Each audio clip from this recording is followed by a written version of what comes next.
آیت نمبر 34 یا ایھا الذین آمنوا، اے وہ لوگوں جو ایمان لائے ہیں. ہم اپنی انسانی کے لیے کیا کہتے ہیں؟ اے ایمان والو.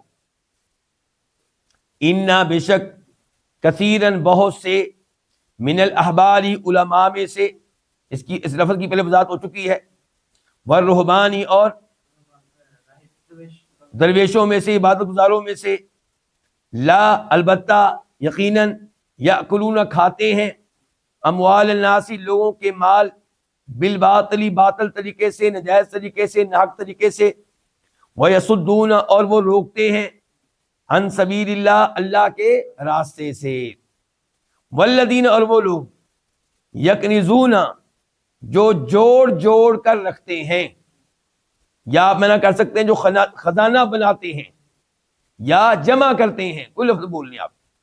اور وہ لوگ جو جوڑ جوڑ کر رکھتے ہیں ذهب سونے کو، والفضة اور چاندی کو، ولا ينفقون اور وہ خرچ نہیں کرتے، ہاں ان کو، ان خزانوں کو، سونے چاندی کے ان خزانوں کو، فی سبیل اللہ اللہ کے راستے میں، فبشرہم تو بشر تو خوشخبری دے دے، ہم ان کو، بعذاب علیم ایک دردناک عذاب کی.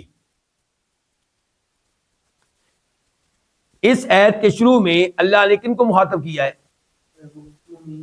اہل ایمان کو. اس سے پہلے گفتگو ہو رہی تھی کن کے بارے میں؟ اہل کتاب کے بارے میں، یہودیوں اور عیسائیوں کے بارے میں.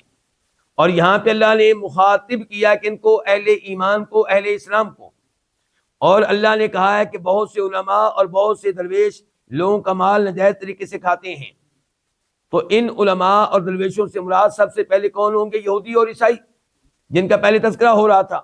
ویسے بھی احبار اور رہبان کے الفاظ عام طور پہ انہی کے لیے استعمال ہوتے ہیں، لیکن ان الفاظ کے عموم میں علماء اسلام بھی داخل ہیں. اسلام میں جو عبادت گزار ہیں وہ بھی داخل ہیں. تو یہ لوگ جو ہیں لوگوں کا مال ناجائز طریقے سے کھاتے ہیں اور اللہ کے راستے سے لوگوں کو منع کرتے ہیں. اچھا، ناجائز طریقے سے کیسے کھاتے ہیں؟ مثال کے طور پہ فتویٰ دیں گے، پیسہ لے کر فتویٰ تبدیل، حق کو تبدیل کر دیں گے. غلط فتویٰ دیں گے پیسے لے کر. فیصلہ کرنا ہو دو آدمیوں کے مابین بطور جج، بطور قاضی، تو مال لے کر جو ظالم ہے اس کو کیا بنا دیں گے؟ مظلوم. جو مظلوم ہے اس کو ظالم بنا دیں گے. اور لوگوں کو اللہ کے راستے سے روکتے ہیں، لوگوں کو مسلمان ہونے سے روکتے ہیں، لوگوں کو قرآن کی طرف آنے سے روکتے ہیں، لوگوں کو نبی علیہ الصلوۃ والسلام کی بیعت کرنے سے روکتے ہیں. اس کے بعد اللہ تعالی نے کہا کہ اور وہ لوگ جو سونے چاندی کو جمع کرتے ہیں، والذین، لفظ کیا؟ الذین. ذرا بات پہ غور کرنا آپ نے، لفظ کیا ہے؟ یہ لفظ عام ہے کہ خاص ہے؟ عام ہے. یہ جو جملہ ہے کہ وہ لوگ جو سونا چاندی جمع کرتے ہیں اور اسے خرچ نہیں کرتے اللہ کے راستے میں، ان کو دردناک عذاب کی خوشخبری دے دے. اس سے کون لوگ مراد ہیں؟ ایک قول یہ ہے کہ اس سے مراد اہل کتاب یہودی اور عیسائی ہیں، جن کا تذکرہ آیت کے پہلے حصے میں ہو رہا ہے. اللہ تعالیٰ نے کہا اے ایمان والو کہ یہودیوں اور عیسائیوں کے علماء اور ان کے درویش لوگوں کا مال ناجائز طریقے سے کھاتے ہیں اور اللہ کے راستے سے لوگوں کو منع کرتے ہیں. تو انہی کا تذکرہ اس آیت کے دوسرے حصے میں ہو رہا ہے. یہ رائے رکھنے والوں میں ایک کون تھے؟ معاویہ بن ابو سفیان رضی اللہ تعالی عنہما. اور دوسری رائے یہ ہے کہ یہ الفاظ عام ہیں، جو لوگ بھی سونا چاندی کو جمع کریں اور خرچ نہ کریں اس میں سے اللہ کے راستے میں، تو ان کو عذاب ملے گا، چاہے وہ اہل کتاب ہوں، یہودی اور عیسائی ہوں، چاہے مسلمان ہوں، کیونکہ الذین الفاظ عام ہیں. اور یہی دوسرا موقف درست ہے. کون سا موقف؟ عام والا، کہ اس سے مراد مسلمان بھی ہیں. اس کے بعد ایک اور یہاں پہ اختلاف یہ ہے علماء کرام میں کہ کیا سونا چاندی اور دیگر اموال جمع کر کے رکھنے کی اجازت ہے؟ ابو ذر غفاری رضی اللہ عنہ کا موقف یہ تھا کہ انسان اتنا مال اپنے پاس رکھ سکتا ہے جتنے مال کی اس کو ضرورت ہو، باقی مال اللہ کی راہ میں خرچ کرنا واجب ہے، مال جمع کرنے کی اجازت نہیں ہے. یہ کن کا موقف ہے؟ ابو ذر غفاری کا. اور اس مسئلے میں ان کے مابین اور جناب معاویہ کے مابین شام میں شدید اختلاف پیدا ہوا۔ جناب ابو ذر غفاری اپنا یہی نظریہ لوگوں کے سامنے پیش کرتے تھے، اور جناب معاویہ بطور حکمران، بطور گورنر ان کو اس سے منع کرتے تھے، حتیٰ کہ جناب معاویہ کو لیٹر لکھنا پڑا وقت کے خلیفہ جناب عثمان بن عفان کے نام کہ ابو ذر غفاری یہاں پہ مسائل پیدا کر رہے ہیں۔ تو پھر جناب عثمان نے ابو ذر غفاری رضی اللہ عنہ کو مدینہ منگوا لیا تھا، اور اس کے بعد زندگی انہوں نے مدینہ اور مدینہ کے اطراف اور مضافات میں گزاری ہے۔ اچھا، دیگر صحابہ کرام کا موقف یہ تھا کہ سونے چاندی کی زکوٰۃ دے دی جائے تو سونا چاندی جمع کرنے کی اجازت ہے، مال جمع کرنا ناجائز نہیں ہے، مال کا حق ادا کر دیں، زکوٰۃ ادا کر دیں، اور جہاں پہ خرچ کرنا ضروری ہے وہاں پہ خرچ کریں۔ زکوٰۃ کے علاوہ آپ کے اوپر واجب ہے کہ آپ اپنی بیوی پہ خرچ کریں، مثال کے طور پہ آپ کے جو نابالغ بچے ہیں آپ پہ واجب ہے کہ ان پہ خرچ کریں، آپ کے والدین اگر بوڑھے ہیں کمانے کے قابل نہیں ہیں آپ پہ واجب ہے کہ ان پہ خرچ کریں۔ تو اگر اس مال کا حق ادا کریں، زکوٰۃ وغیرہ ادا کریں تو یہ مال جمع کرنے کی اجازت ہے۔ یہ موقف ہے کن کا؟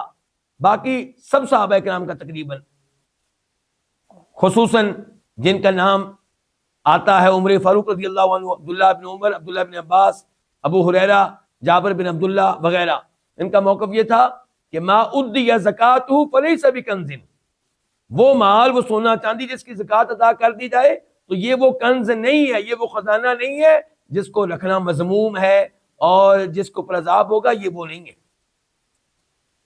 اور اس بارے میں حدیث بھی آتی ہے، عبداللہ بن عمر کی حدیث ہے، بخاری سے میں آئی ہے، وہ کہتے ہیں کہ سونا چاندی جمع کرنا زکوٰۃ کا حکم نازل ہونے کے بعد جائز ہے، کوئی اس میں حرج نہیں ہے، اور یہی موقف ٹھیک ہے۔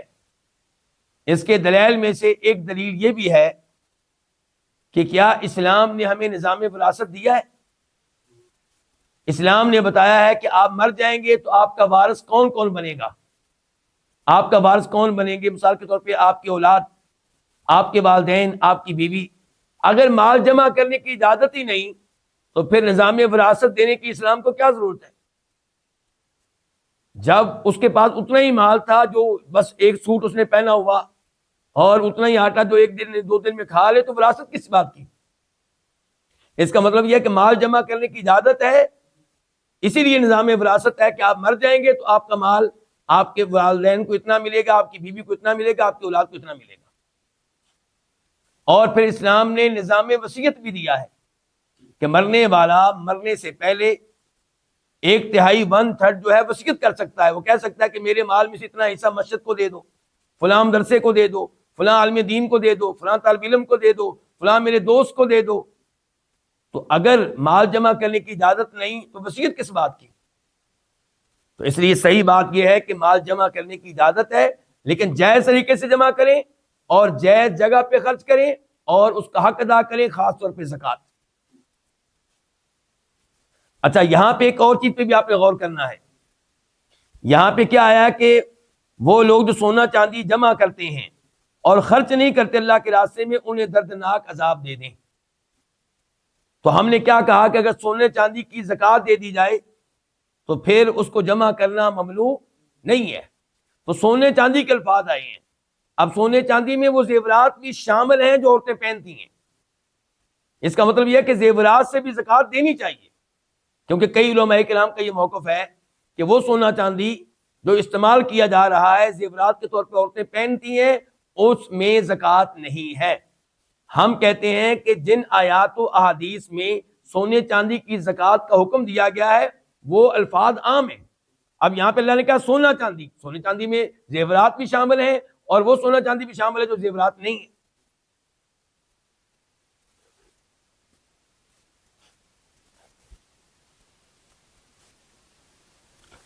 وَلَا يُنْفِقُونَ وَالَّذِينَ يَكْنِزُونَ الذَّهَبَ، اور وہ لوگ جو جوڑ جوڑ کے رکھتے ہیں سونے اور چاندی کو، الذهب سونا گولڈ، والفضہ چاندی یعنی کہ سلور، وَلَا يُنْفِقُونَهَا، اور نہیں خرچ کرتے۔ ہاں سے کیا مراد ہے؟